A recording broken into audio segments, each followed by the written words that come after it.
Ano ang gagawin mo kung malaman mo na ang mga bagay na itinuturing mong tama at totoo ngayon ay posibleng maging mali sa hinaharap? At paano kung malaman mo na may mga nakagigimbal na bagay sa mundo na matagal nang inililihim sa mga tao? Sasabihin mo bang ito ay gawa lamang ng demonyo upang lituhin ang iyong pananampalataya? O tatanggapin mo ang katotohanan na kulang ang ating kaalaman tungkol sa ating kasaysayan? Ang Vatican City o ang Vatican ay ang pinakamakapangyarihan pagdating sa impluwensya ng relihiyon sa sanlibutan. Subalit kakibat ng kapangyarihang hawak nito ay ang mga sikreto na kanilang pinakatatago upang ang kapangyarihan ay manatili sa kanilang mga kamay. Tatalakayin natin ngayon ang isa sa mga pinakamatinding sikreto ng Vatican. Ang kwento kung saan isang time machine ang di umano'y ginamit upang masaksihan ang mga kaganapan sa nakaraan at upang masaksihan ang korsipikasyon ni Hesukristo. Sa mga hindi nakakaalam, may isang lugar sa loob ng Vatican ang bihira lamang makita. Nakatago ito sa isang underground fortress na hindi maaaring puntahan ng publiko. Protektado ito ng mga makabagong security systems at mga armadong gwardya. Ito ay ang tinatawag na Vatican Apostolic Archive. Ang mga nakatago umanong dokumento rito ay naglalaman ng mga impormasyon patungkol sa pinakamalalim na kasaysayan ng mundo at kung saan talaga nagmula ang mga tao. At nakatago ring umano rito ang mga impormasyon patungkol sa mga extraterrestrial o mga alien na kapag nalaman ng publiko ay maaaring bumagsak ang simbahang katoliko at ng buong mga relihiyon. At ang isa sa pinaka-interesanteng bagay na nakatago rito ay walang iba kundi ang tinatawag na chronovisor. Isa itong device na kung saan pwede mong makita ang isang pangyayari sa kahit anumang oras at sa kahit anumang dako. Isang Benedictine monk na nagngangalang Pellegrino Ernetti ang nagsabi na siya ay tumulong sa paglikha ng isang time machine na ginamit upang masaksihan ang pagkapako sa krus ni Hesukristo. At kahit na hanggang ngayon na hindi pa rin napapatunayan ang pag-exist ng chronovisor. Iba naman ang sinasabi ni Father Brun na isang Vatican priest sa kanyang librong Linuvo Mysteri do Vatican. At ito ay inilimbag noong taong 2002. Sapagkat ayon kay Brun, ang device na chronovisor ay dinevelop ni Pellegrino Ernetti. At nagawa umano na ilihim ni Ernetti ang tungkol sa chronovisor hanggang early 1960. Kinausap umano siya ni Ernetti at sinabi nito sa kanya na 12 scientist ang nagtulong-tulong upang buuin ang device na chronovisor.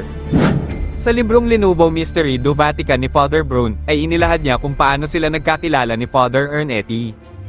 Nagkasama ang dalawa sa Grand Canal Ferry Ride sa Italy noong 1960. Nagkakwentuhan ng dalawang pari at dahil pareho silang mahilig sa siyensya at kasaysayan.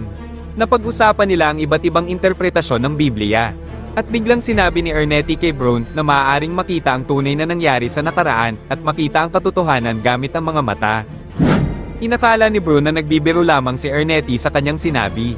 At dito ay biglang sinabi ni Ernetti na mayroon siyang access ng mga kaganapan sa nakaraan sa pamamagitan ng isang time-traveling device at sinabi niya rin na isa siya sa mga 12 scientist na nagtulong-tulong upang mabuo ang time machine na ito.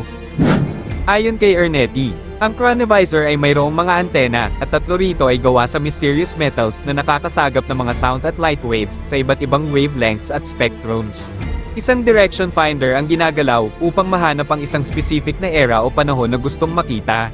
At mayroon itong screen na kung saan mapapanood ang kaganapan at recording device na nagre-record sa nakaraan.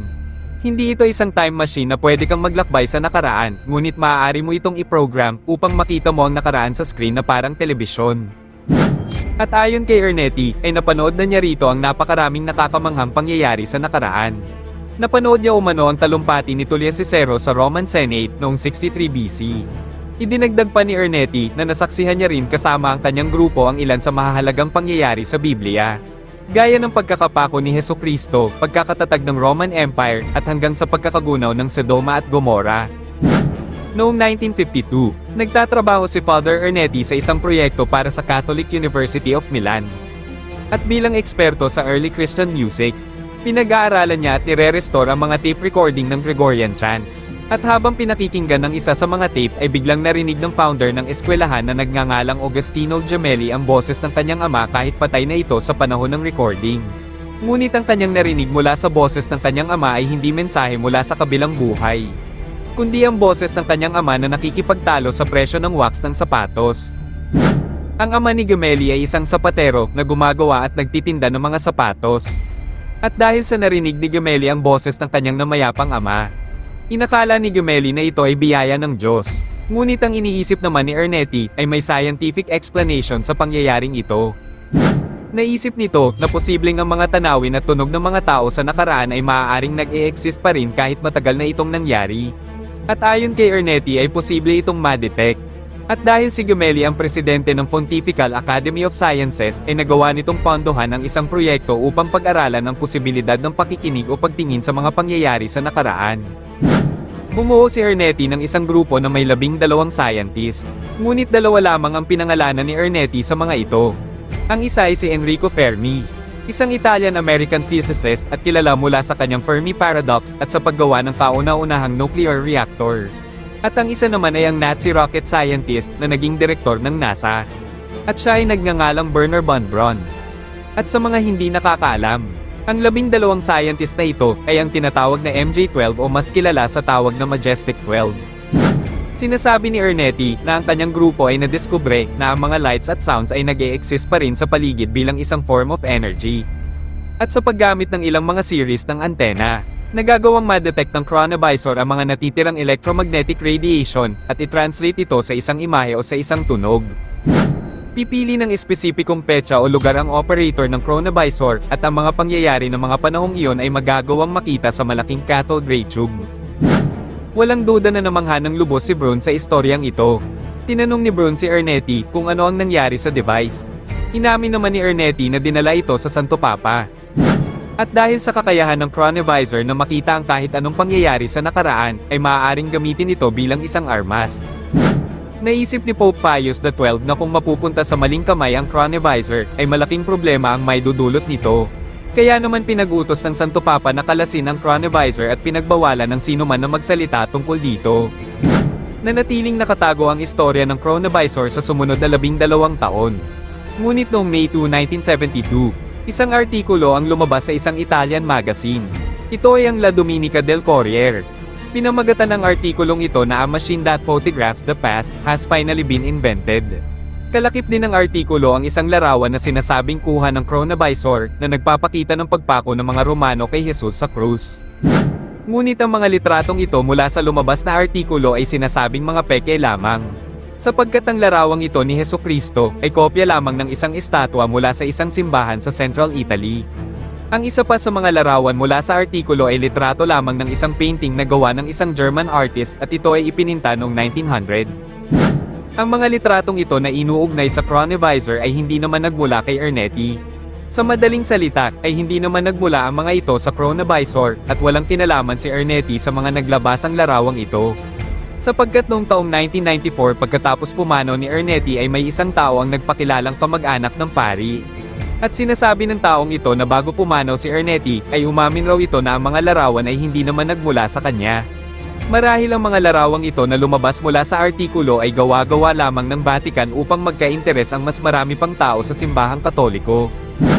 Ngunit hanggang sa mga huling sandali ni Ernetti, ay nanindigan ito sa kanyang mga pahayag. Ayon sa kanya, ang chronovisor ay itinago at nasa pangangalaga ng Vatican. At itinatago nila ito sapagkat ayaw nila itong mapunta sa kamay ng iba.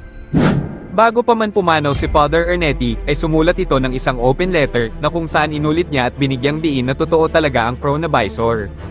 Pinagbawalan kami ng Santo Papa na ilabas ang kahit na anong detalye patungkol sa device na ito. Sapagkat ang chronovisor ay napakadelikadong makina, at maaari nitong sirain ang kalayaan ng sangkatauhan. Itinanggi ng Vatican ang tungkol dito. Ngunit ang nakapagtataka, noong 1998 ay naglabas ang simbahan ng isang hindi inaasahang batas. Sinasabi dito na kung sino man ang mahuling gumagamit ng machine na kagaya ng chronovisor ay mabilis na patatalsikin sa pwesto. Nakapagtataka ito, sapagkat kung ang istorya ng chronovisor ay hindi totoo, bakit kailangang maglabas ng ganitong klaseng statement ang simbahang Katolika? Maraming mga tao ang naniniwala at nagsasabi na itinatago ng Vatican ang machine na ito at paminsan-minsan ay ginagamit nila upang maimpluwensyahan ang mga pangyayari sa mundo. Kung ako naman ang tatanungin kung naniniwala ba ako sa istoryang ito lamang ang aking masasabi. Posibleng ang chronovisor ay totoo talagang nag-exist, ngunit ang mga bagay patungkol sa mga nakita nila tungkol sa nakaraan gamit ang machine na ito ay maaaring hindi ito ang mga tunay na naganap sa kasaysayan. Sa madaling salita ay hindi ito ang tunay nilang mga nakita sa nakaraan. Sapagkat bakit limitado lamang ang sinasabi nilang kasaysayan, at bakit ang tungkol sa kasaysayan lamang ni Hesukristo ang pinagtuunan nila ng atensyon? Mahalagang malaman na mas marami pang mga bagay sa nakaraan ang mas importante at mas dapat alamin, bago pa man ang panahon ni Hesukristo. Tulad na lamang ng panahon ng mga Sumerians, na silang pinakaunang tao at pinakaunang sibilisasyon na lumitaw sa mundo. Bakit hindi nila pinagtuunan ng pansin ang kasaysayang ito? At bakit ang kasaysayan lamang ni Hesukristo ang kanilang tinutukoy? Ito ay dahil kapag binigyan nila ng pansin ang kasaysayan ng mga Sumerians, hanggang sa pagkaguho ng Sodoma at Gomora, ay dito napapasok ang usapan tungkol sa mga Diyos ng mga Sumerians na tinatawag na mga Anunnaki. Posible kaya, na ayaw nilang malaman ng mga tao ang tungkol sa mga nilalang na ito, at mas binigyan nila ng tampulan ang tungkol sa kwento ni Hesukristo upang mas lalong lumakas ang impluwensya ng simbahang Katoliko. At huwag rin nating kalimutan na si Father Ernetti ay hawak pa rin ng simbahan noong mga panahong iyon, kaya naman hindi ito maaaring magsiwalat ng mga bagay na hindi sumasang-ayon sa simbahang Katoliko. Lagi mong tandaan na hindi lahat ng mga nangyari sa kasaysayan ay totoo at kumpleto. Kaya't ugaliin na magsaliksik at gamitin ang sariling talino upang mas maunawaan mong mabuti ang mga bagay-bagay sa mundo. Ano ang masasabi mo, kaibigan? Maaaring mag-iwan ka na lang ng iyong komento sa ibaba para sa magandang usapan. Naway biyayaan kayo ng supreme ng pag-ibig at katotohanan ng kalawakan.